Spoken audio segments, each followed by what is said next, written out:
seumur hidup. Dengan demikian berarti tidak ada pesangon. Berarti RUU Cipta Kerja menghapus pesangon. Itu jelas di situ dikatakan. Bahkan penghargaan masa kerja dalam undang-undang sebelumnya nomor 13 diturunkan nilainya, dan penggantian hak buruh dihapus. Dibalikan kesepakatan pasti pengusaha menolak. Jelas pesangon hilang. Yang ketiga adalah penggunaan outsourcing yang masif. Yang sebelumnya outsourcing hanya 5 jenis pekerjaan, sekarang diperbolehkan. Sekarang semua jenis pekerjaan dan tidak ada batas waktu. Seumur hidup anak kita, para ibu yang susah-susah menyekolahkan anaknya, yang berjibaku pontang-panting mencari rezeki tambah menyekolahkan anaknya, negara membuka ruang. Para agen, saya quote and quote, bukan berarti seperti itu, tapi quote and quote tanda petik, menjual buruh kepada pengusaha-pengusaha yang serakah itu. Karena sekarang bisa melalui agen bebas seumur hidup dan tidak jelas masa depannya. Yang keempat adalah alasannya karyawan kontrak sekarang bebas. Dulu karyawan kontrak harus ada persyaratan. Boleh menggunakan karyawan kontrak kalau paling lama 3 tahun pekerjaan itu.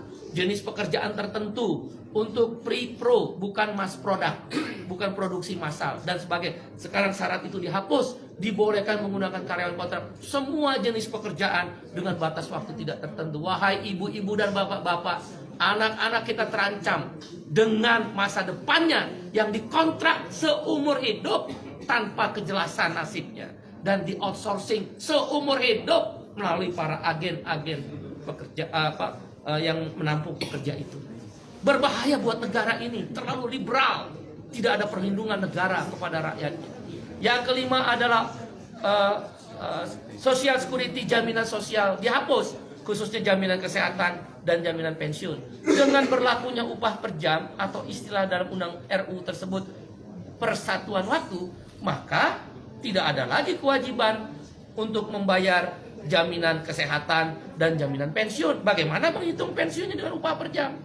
Ditambah dengan adanya outsourcing dan karyawan kontrak yang bebas, siapa yang bayar jaminan pensiun para buruh dan pekerja itu? Dunia pekerjaan Indonesia terancam, pekerja-pekerja lokal terancam. Ditambah yang keenam alasannya adalah tenaga kerja asing.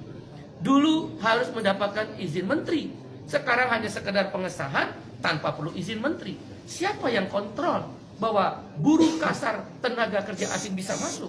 Sekarang saja yang ada izin tertulis menteri bisa hilang, bisa banyak orang buruh kasar tenaga kerja asing masuk.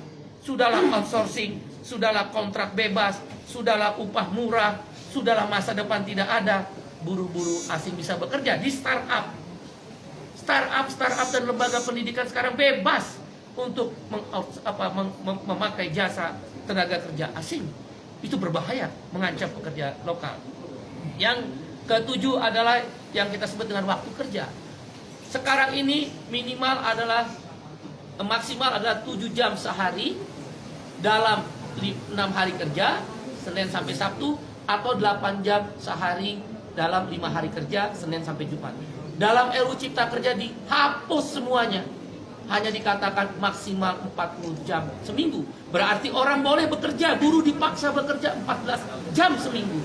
Dan buruh tidak diberi waktu istirahat, karena lemburnya boleh 18 jam dalam sehari. Dalam seminggu, maksud saya 18 minggu. Waktu kerjanya tidak lagi 7 jam atau 8 jam. Ini berbahaya untuk masa depan perlindungan kaum buruh. Dan hal-hal lainnya adalah sanksi pidana dihapuskan dengan RUU Cipta Kerja yang baru ini. Orang tidak bayar, pengusaha tidak bayar upah, tidak ada sanksi pidana. Terlambat bayar upah, tidak ada larangan. Kalau begitu kalau saya pengusaha bisa bayar upah 3 bulan sekali dong. Di mana negara kalau begitu? Kalau memang tujuannya investasi, kenapa tidak ada perlindungan? Kita setuju investasi, yang tidak kita setuju adalah tidak ada perlindungan.